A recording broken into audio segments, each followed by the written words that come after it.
올해 그 노벨 물리학상은 영국의 로저 펜로스, 독일의 라인하르트 헨젤, 미국의 앤드리아 게즈라는 과학자 세 사람이 공동 수상을 했습니다. 이 사람들이 뭘 연구했는지 아세요? 이번 노벨 물리학상을 뭐로 탔는지 아십니까? 블랙홀을 연구했다고 합니다. 여러분들 블랙홀이란 말 많이 들어보셨죠? 지금까지 블랙홀이라는 것이 존재한다는 것은 알았는데 그 실체를 증명하지 못했다고 합니다. 그런데 영국의 라저 캔로스라는 사람이 이 블랙홀을 수학적으로 증명을 했다는 거예요. 그리고 나머지 이 두 학자들이 실제 관측을 통해서 블랙홀이 존재한다는 것을 증명한 공로로 노벨 물리학상을 받았다고 합니다. 원래 그 블랙홀이라는 것은 아인슈타인이 처음으로 제기했는데 아인슈타인조차도 블랙홀은 이론적으로 존재하지만 실제로는 존재하지 않을 거라고 생각을 했다는 거예요. 이 블랙홀을 우리가 간단히 이제 설명을 하면 이런 겁니다. 태양이 지금 계속 폭발을 하고 있잖아요. 일초에도 수십 번씩 수소 폭발이 하고 있지 않습니까? 그래서 그 태양이 뜨거운 열과 빛을 발산하고 있는 거죠. 우리가 태양에서 이렇게 멀리 떨어져서 살고 있지만 이 지구가 태양 때문에 살아가는 거 아닙니까? 태양의 열과 빛 때문에. 만약에 태양이 없다면 지구는 생물이 살 수 없는 그런 환경이 되겠죠. 그런데 이 태양이 언젠가 불타고 있는 태양이 식지 않겠어요? 그렇죠? 그 연료가 닿으면 이제 언젠가는 이것이 식게 되는 거죠. 그러면서 줄어든다는 거예요. 이 강력한 폭발과 중력으로 인해서 유지되고 있는데 이 폭발이 없어지면 어떻게 되겠습니까? 인력만 남을 거 아니에요. 그러니까 태양이 점점 줄어드는 거죠. 줄어들어서 그 질량이 거의 0의 상태가 될 수 있다는 거예요. 여러분 이게 상상 갑니까? 태양의 무게가 지구의 무게보다 무려 얼마나 무거운지 아십니까? 33만 배가 무겁다는 거예요. 근데 이 무거운 태양이 줄어서 질량이 거의 제로가 되는 상태. 그것이 블랙홀이라는 거예요.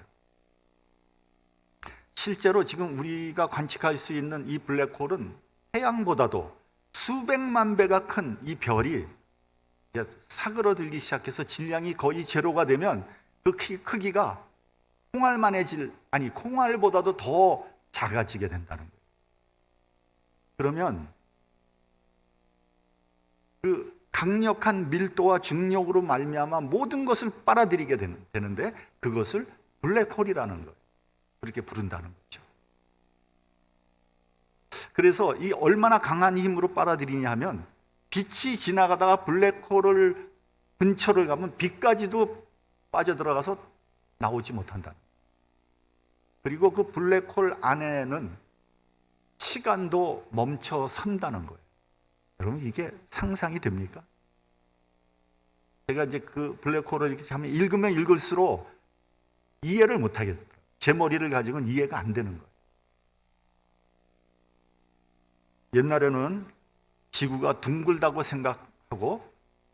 생각하지 않고 편편하다고 생각했다는 거예요.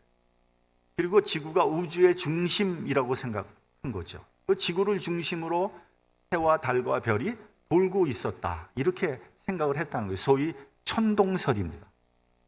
그런데 코페르니쿠스라는 과학자가 나타나서 아니다. 우주가 도는 것이 아니라 지구가 도는 것이다. 지동설을 주장을 했습니다. 그래서 우리가 그러니까 그 당시에는 그 주장이 정말 생각할 수 없는 과감하고 파격적인 주장인 거죠. 그래서 우리가 이제 어떤 새로운 어떤 신선한 발상을 우리는 뭐라 그러냐면 코페르니쿠스적인 전환이다 이렇게 얘기하지 않습니다. 지동설이라고 하면은 갈릴레오를 빼놓을 수 없습니다. 이 갈릴레오가 지동설을 주장했죠. 근데 그 당시에 지동설을 주장하면 종교 재판을 받게 돼 있고 사형을 선고받게 되는 거죠. 그 당시 유명한 학자였던 갈릴레이도 예외 없이 종교 재판에 회부가 됐고 사형을 선고받기 직전에 네가 만일 이 지동설을 철회하면 목숨을 살려주겠다 이렇게 얘기를 한 거지. 아니 뭐 지동설 때문에 뭐 죽을 일이 있습니까? 그래서 이제 갈릴레오는 내가 잘못 생각했다. 지구가 도는 것이 아니라 다른 우주의 천체들이 도는 것이다. 말을 바꿨어요. 그리고 살아났다는 거 아닙니까? 그는 종교재판소에서 나오면서 뭐라 그랬어요? 그래도 지구는 도는데. 그렇게 말했다는 거 아닙니까? 그런데 아무도 모르게 한 이 신성모독적인 독백을 누가 들었을까요? 누가 들었겠어요? 아무도 못 들었죠. 여러분, 우리가 이 사실에 대해서 한번 생각해 보기를 원합니다. 내가 믿든지 말든지 사실은 사실이에요. 사실이 변하지 않습니다. 내가 인정하든지 말든지 사실은 사실이에요. 근데 많은 사람들이 착각하는 게 뭐냐면 내가 믿어야지, 내가 인정해야지 사실이고 내가 믿지 않거나 인정하지 않으면 그것이 사실이 아니라고 착각하고 있다는 거예요. 사실은요, 사실이라는 어떤 객관적인 진리는 누구의 동의를 필요로 하지 않습니다. 사실은 누가 뭐라고 해도 사실인 거예요. 세상 모든 사람들이 믿지 않는다고 해서 사실이 아닌 것이 아니에요. 내 말 맞았어요, 지금? 헷갈려요, 말을 하면서도. 반대로 세상 모든 사람들이 믿어도 사실이 아닌 것이 사실이 되는 것이 아닙니다. 내가 모른다고 어떤 실체가 없는 것이 아니에요. 마치 블랙홀을 세상 모든 사람들이 몰랐잖아요. 믿지 않았잖아요. 그래도 블랙홀은 여전히 존재했던 것과 같은 거예요. 세상 사람들이 다 천동설을 철석같이 믿었어요. 그러나 지구가 돈다는 것은 변함없는 진리였던 거죠. 여러분, 이런 논리를 근거로 해서 하나님에 대해서 한번 생각을 해보시기를 원합니다. 여러분, 내가 믿든지 믿지 않든지 하나님은 존재합니다. 내가 인정하든 인정하지 않든 하나님은 이 세상을 창조했고 지금도 이 세상을 주관하고 계십니다. 사람들은 내가 하나님 믿지 않으면 하나님 없다고 생각합니다. 하나님이 어디 있어? 그런 건 없어. 그렇게 얘기한다고 하나님이 없어지는 게 아니라는 거예요. 천국과 지옥이 없다고 얘기한다고 천국과 지옥이 없어지는 것이 아닙니다. 진리는 나의 동의를 필요로 하지 않습니다. 그러면 여기서 믿음이라는 게 무엇이냐? 라는 질문이 나올 수밖에 없어요. 내가 하나님을 믿든 안 믿든 하나님은 존재하시잖아요. 그럼 내가 하나님이 살아계신 걸 내가 믿는다. 그게 무슨 의미가 있는 거예요? 내가 믿든지 안 믿든지 하나님 살아계시다며요. 그러면 이 나의 믿음이 무슨 의미가 있는 것입니까?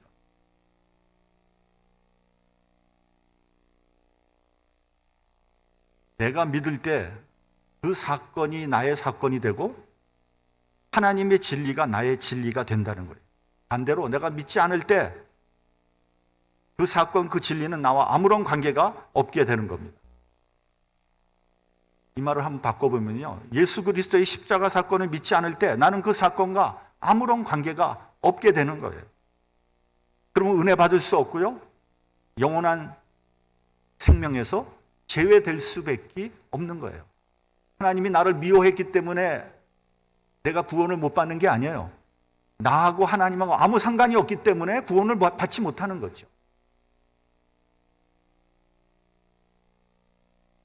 반대로 내가 그 사건을 믿을 때 죄사함의 은혜가 바로 나의 은혜가 되는 것이고 나는 영생을 얻게 되고 하나님의 자녀가 되는 축복을 받게 되는 것입니다. 나는 그런 진리를 몰랐는데요. 아무도 나에게 그런 걸 알려주지 않았는데요. 그래도 할 수 없어요. 몰라도 어쩔 수 없어요. 당신이 몰랐다고 십자가 사건이 무효가 되는 게 아니잖아요. 십자가 사건이 효력이 없어지는 것도 아닙니다. 사실은 사실이고 진리는 진리인 것입니다. 내가 몰랐다고 진리가 비진리가 되는 것이 아니란 말이에요. 여러분 이것을 한번 노아의 홍수 사건을 한번 통해서 한번 보시길 바랍니다. 하나님께서 노아에게 120년 후에 이 지상에 대홍수가 일어날 것을 말씀하셨습니다. 노아는 그 말씀을 믿었어요. 그리고 산 중턱에 120년 동안 어마어마하게 큰 방주를 만들기 시작했어요. 이와 같이 하나님 말씀을 믿는 순간 그 사건이 나의 사건이 되는 거예요. 한편 다른 사람들은 어땠습니까? 노아의 말을 믿지 않았어요. 오히려 노아를 조롱했습니다. 아니 무슨 이 청명한 하늘에 무슨 비가 온다는 거야? 무슨 큰 그런 홍수가 난다는 거야?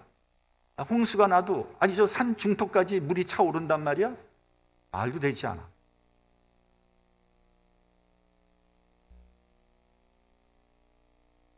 산 중턱에 저렇게 큰 방주를 짓는 이유가 뭘까? 노아는 미쳤다. 노아 할아버지 늙어서 망령 들었다. 그들은 믿지 않았으며 그들은 정말 몰랐습니다. 방주의 문이 닫히고 하늘에서 비가 엄청나게 쏟아지기 시작했어요. 홍수가 났고요. 물이 막 차오르기 시작했어요. 산 중턱까지 차올랐어요. 사람들은 화들짝 놀랐어요. 그래서 방주로 달려갔어요. 문을 두드렸어요. 이 문 좀 열어주세요. 절박하게 외쳤어요. 그러나 끝내 방주의 문은 열리지 않았어요. 그래서 성경에 의하면 노아의 홍수 사건 때 노아 부부를 비롯해서 오직 8명만 구원받았다. 그렇게 되어 있어요. 그들이 몰랐기 때문에 홍수가 안 난 것이 아닙니다. 믿지 않았기 때문에 물의 심판이 없어진 것도 아닙니다. 오늘 본문을 보면 너는 두려워 말라라고 했습니다. 오늘 말씀의 주제는 두려움이에요. 두려움의 시초는 어디서부터 시작됐는가를 한번 찾아가 보도록 하겠습니다. 창세기 3장을 보면 하나님께서 에덴 동산에 많은 나무의 실과는 너희들이 먹어도 된다. 그러나 선악을 알게 하는 이 선악과만은 너희들이 먹지 말아라. 네가 먹는 날에는 정령 죽으리라 경고하셨어요. 근데 여기서 이제 뱀이 나타나죠. 꽃입니다. 네가 선악과 먹어도 죽지 않을 거야. 오히려 눈이 밝아질 걸. 하나님과 비슷해질 거야. 강력한 유혹입니다. 그리고 나서 선악과를 보니까 먹음직하고 모함직하고 지혜롭게 할 만큼 탐스러워 보였습니다. 결국 아담과 하와는 금지된 선악과를 따먹고 말았습니다. 여러분 이 이야기는 정말 머나 먼 옛날 이야기예요. 그런데 이 이야기는 지금도 생생하게 공감할 수 있는 이야기입니다. 인간은 유혹에 취약합니다. 먹음직하고 보암직하고 지혜롭게 할 만큼 탐스러운 것이 있다면 그것을 거부할 수 있는 사람이 몇이나 될까요? 아마 거의 없을 것입니다. 여기에 문제가 있는 거예요. 누구나 유혹에 취약합니다. 그러나 특별히 내가 약한 부분은 무엇인가 한번 스스로 생각해 보시기 바랍니다. 나는 어디에 약한가? 돈에 약한가? 명예에 약한가? 권력에 약한가? 이성에 약한가? 아니면 어떤 오락, 술, 도박? 굉장히 많을 거예요. 우리를 유혹하는 것들은 도처에 널려 있습니다. 이 유혹에 넘어가지 않으려면 우리는 어떻게 해야 됩니까? 아예 그 근처에는 얼씬도 하지 말아야 돼요. 참새가 방앗간 주변을 배회하다가는 반드시 덫에 걸리게 됩니다.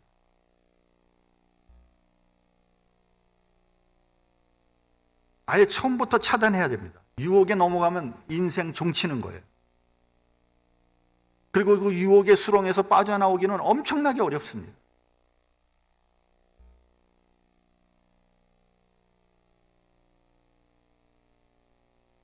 내 인생뿐만 아니라 내 영혼까지 죽어버리는 거예요. 나만 망하는 것이 아니라 여러 사람 힘들게 만드는 거예요.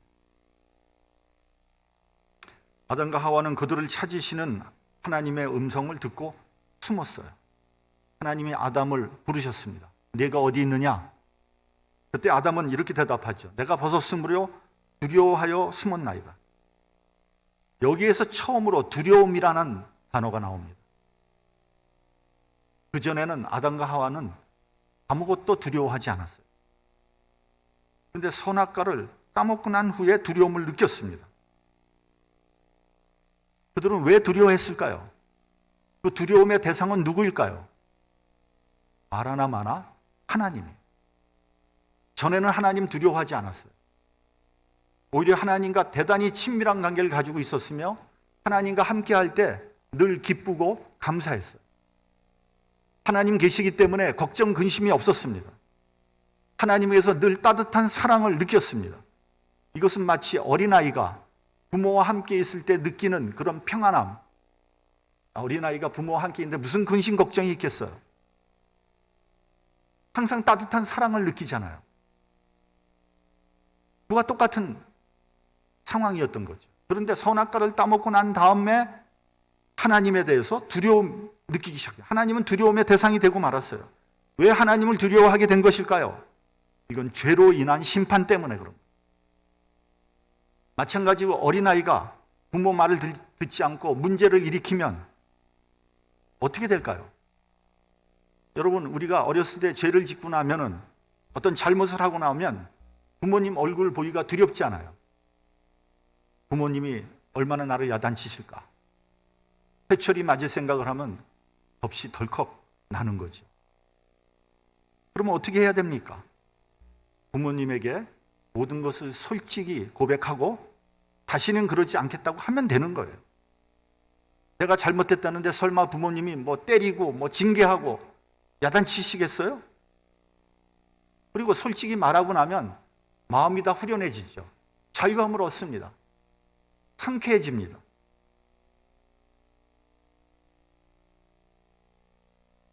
마찬가지로 우리가 하나님 앞에 나와서 나의 죄를 고백하면 그리고 회개하면 모든 것이 다 깨끗해지는 거예요.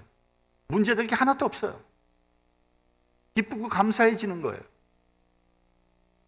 자유함을 얻게 되는 거예요. 그래서 히브리서 10장 17절에도 하나님께서 저희 죄와 저희 불법을 내가 다시 기억치 아니하리라 이렇게 말씀하셨습니다. 그러니까 여러분, 우리의 두려움은 심판에 대한 두려움이에요.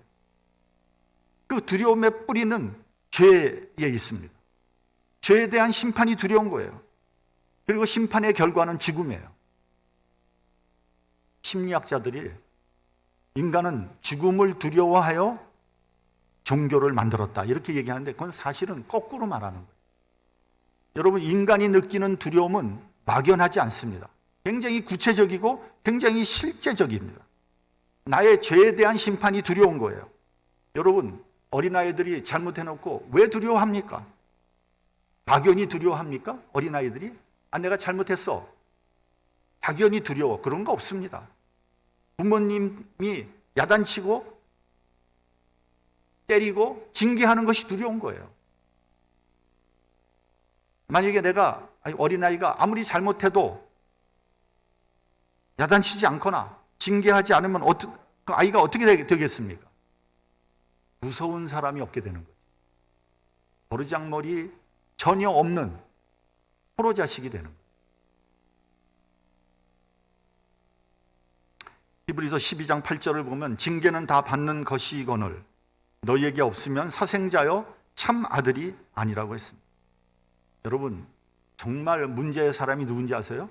두려움이 없는 사람. 이 세상에서 제일 무서운 사람 누군지 아세요? 두려움 없는 사람이에요. 그냥 막 가는 거죠. 뭐 겁이 하나도 없는 거죠.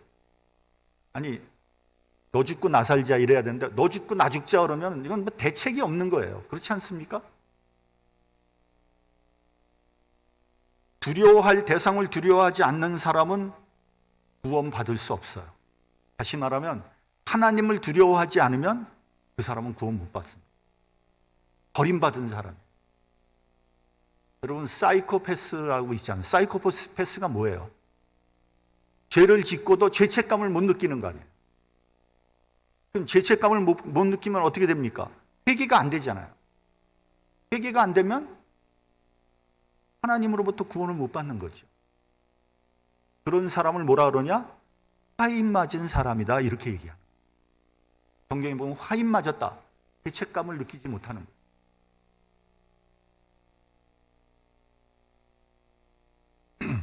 조금 더 깊이 들어가서 무엇을 두려워하고 누구를 두려워하느냐 하는 거예요. 요즘 코로나19 전염병이 창궐하고 있습니다. 많은 사람들이 이 전염병을 두려워하고 있어요. 그래서 집콕하고 밖에 나와 돌아다니지도 않아요. 그래서 이번 코로나 사태에서 가장 타격을 받은 비즈니스가 뭐라 그래요? 식당. 밥 먹으러도 안 가요. 물론 우리가 두려워해야 하고 조심해야 됩니다.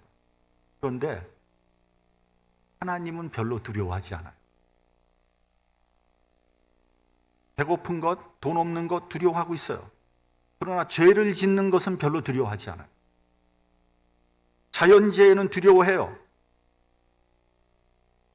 천둥 번개 치고 홍수 나고 뭐 허리케인 불고 그러면 큰일 났네. 이 세상이 망하려나? 하나님으로부터 멀어지는 것은 두려워하지 않아요.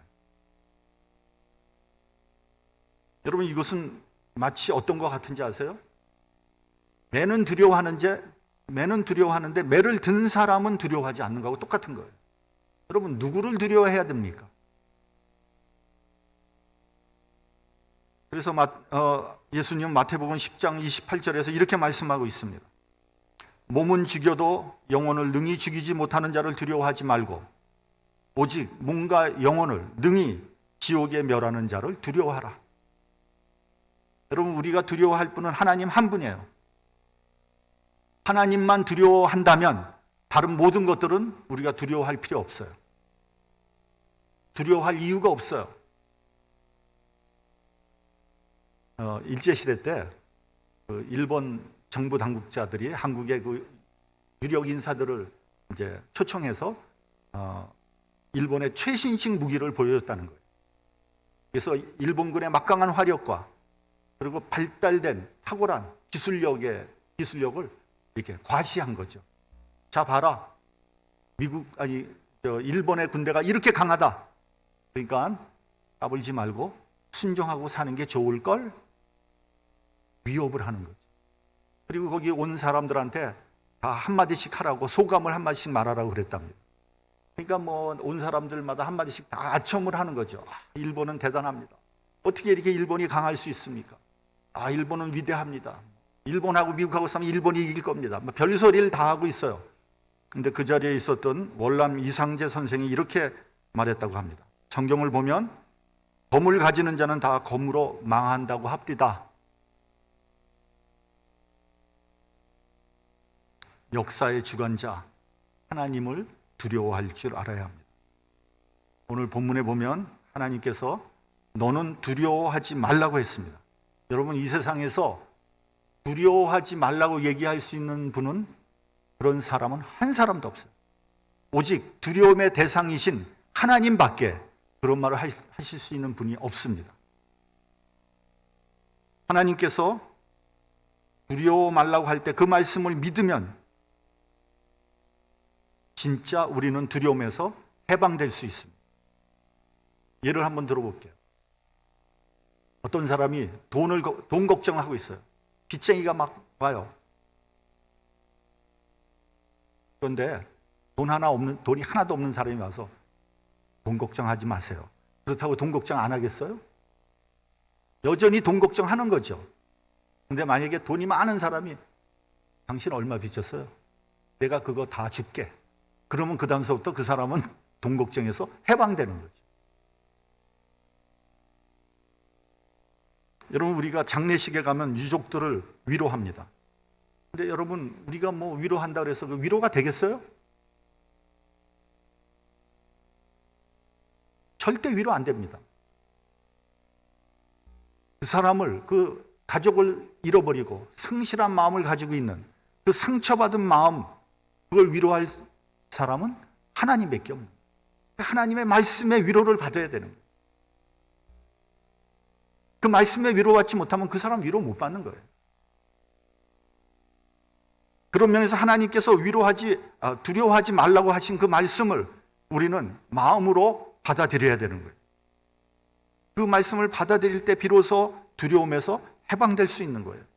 그런데 하나님께서 두려워하지 말라 하고 그 구체적인 이유를 말씀하셨어요. 그게 뭐냐면 내가 너를 구속하였다, 이겁니다. 여기서 구속이란 말을 우리가 깊이 생각해 봐야 됩니다. 구속이라는 의미는 대신 값을 치루었다, 이런 의미예요. 영어로 얘기하면 ransom입니다. 값을 치르고 구해냈다는 거예요. 여러분, 죄를 지었으면 죄값을 치러야 되는 거예요. 죄를 지었는데 어영부영 넘어갈 수 없어요. 하나님은요, 정확하신 분이기 때문에, 정확하게 심판하시는 분이기 때문에 죄에 대해서 반드시 징계하십니다. 흥부전이 있으면 흥부전을 보면 흥부가 애가 많았잖아요. 근데 돈이 하나도 없어. 진짜 찢어지게 가난해. 먹을 게 하나도 없어. 밥 굶기를 밥 먹듯 했다, 이렇게 표현이 되어 있습니다. 그래서 이제 생각도 못해 형을 찾아, 형 놀부를 찾아. 놀부는 뭐 어마어마하게 부자잖아요. 그래서 애들이 다 쫄쫄 굶으니까 먹을 것 좀 주세요. 근데 돌아온 건 뭐예요? 형수가 밥 주걱으로 따구를 친 것밖에 없어요. 뭐 그냥 빈손으로 돌아왔어요. 그래서 흥부가 돈을 벌어야 되잖아요. 그래서 어떤 일을 했어요. 그래서 돈을 벌었어. 그 일이 무엇일까요? 일부에 오신 분 얘기하지 말고 이거 맞추면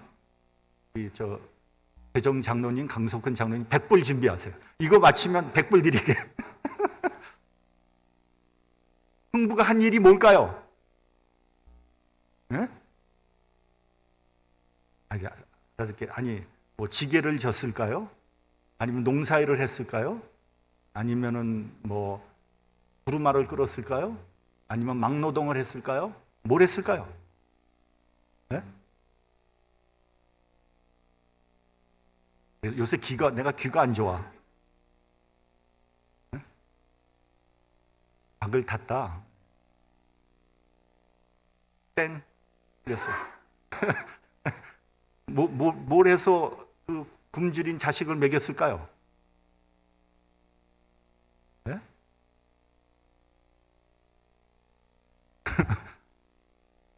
아주 흥부전을 지으시네, 새로.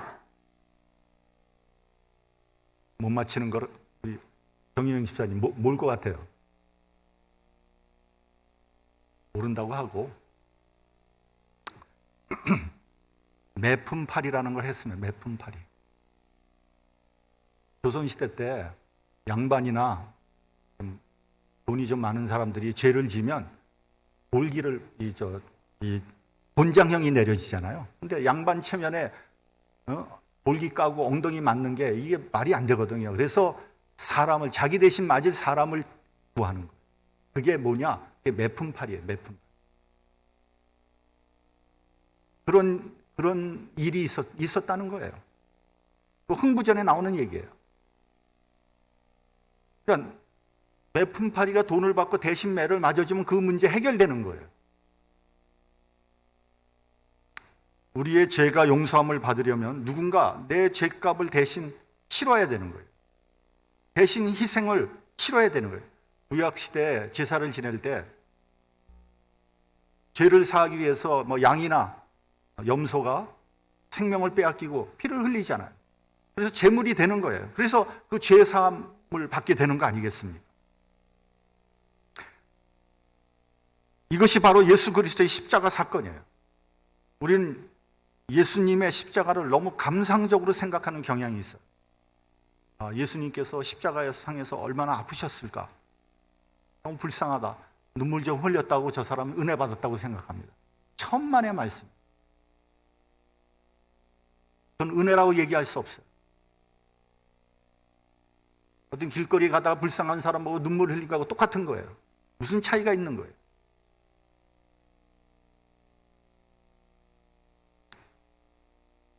내가 죽어야 하는데 대신 예수께서 죽으신 거예요. 이건 뭐 엄청난 일이에요. 내가 죽어야 돼. 근데 예수께서 대신 나를 위해서 죽으신 거예요. 우린 십자가 앞에서 나의 죄의 무게를 알아야 합니다.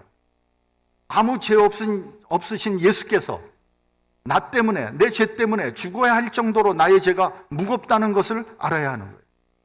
그리고 십자가상에 나타난 하나님의 그 사랑이 얼마나 깊고 진한지를 우리가 깨달아야 하는 거예요. 예수께서 십자가 지심으로 우리의 죄는 온전히 사함을 받았습니다. 그래서 시편 103편 12절에 동이 서에서 먼 격같이 우리의 죄가를 우리에게서 멀리 옮기셨다. 이렇게 말씀하고 있습니다.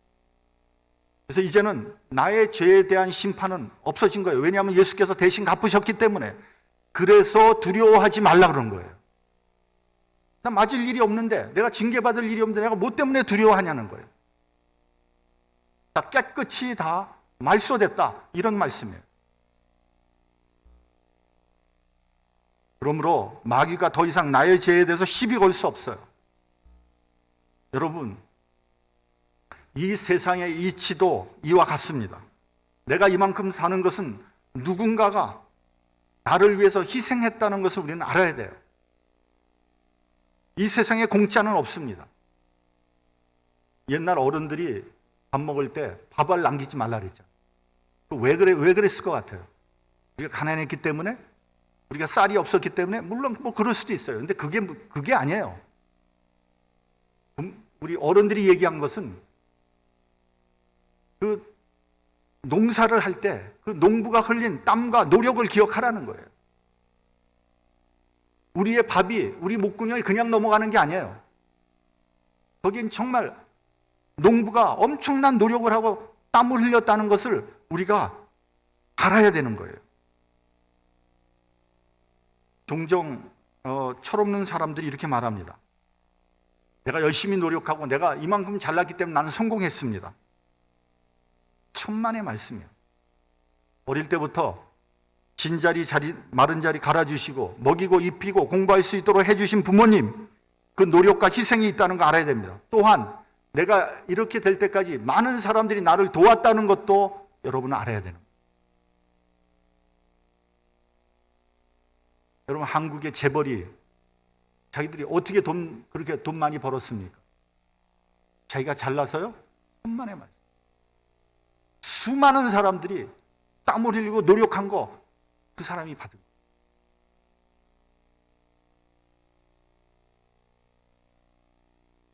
여러분, 나의 성취의 반 이상이 보이지는 않지만 부모님의 희생과 사랑이 있었기 때문이고 다른 사람들의 도움이 있었기 때문이라는 것을 알 때 그 사람이 비로소 인간다운 인간이 되는 거예요. 여러분, 오늘날 내가 이렇게 신앙생활 할 수 있는 것도 누군가가 나에게 복음을 전한 그 노력을 했고 또 누군가가 나를 위해서 기도를 해줬고 또 누군가가 교회를 세우기 위해서 노력하고 희생하고 헌신한 결과인 것이죠. 그런 희생과 사랑을 느끼고 가슴 깊이 감사하는 사람이 그리스도인 아니겠습니까? 받은 은혜와 사랑을 갚으려고 노력하는 사람이 바로 그리스도인인 거죠. 오늘 본문에서 하나님께서 말씀하십니다. 내가 애굽을 너의 속량물로 구스와 수바를 너의 대신으로 주었노라. 우리 마지막으로 본문 4절을 같이 봉독하겠습니다. 본문 4절. 자, 시작. 내가 너를 보배롭고 존귀하게 여기고 너를 사랑하였은즉 내가 사람들을 주어 너를 바꾸며 백성들로 내 생명을 대신하리니. 이 말씀 뭐냐면 너를 구원하기 위해서, 너를 위해서 희생된 사람이 얼마나 되는지 아느냐, 이 말씀이에요. 그러므로 내가 너를 사랑했노라. 내가 너를 구속하였고 내가 너를 지명하여 불렀나니 너는 내 것이라. 이렇게 말씀하신 거예요. 하나님의 것이 되신 여러분들, 우리가 하나님의 은혜와 사랑을 깊이 생각하고 그것을 다른 사람들에게, 이 사회에 되갚는 그러한 그리스도인이 되시기를 주님의 이름으로 축원합니다. 기도하겠습니다.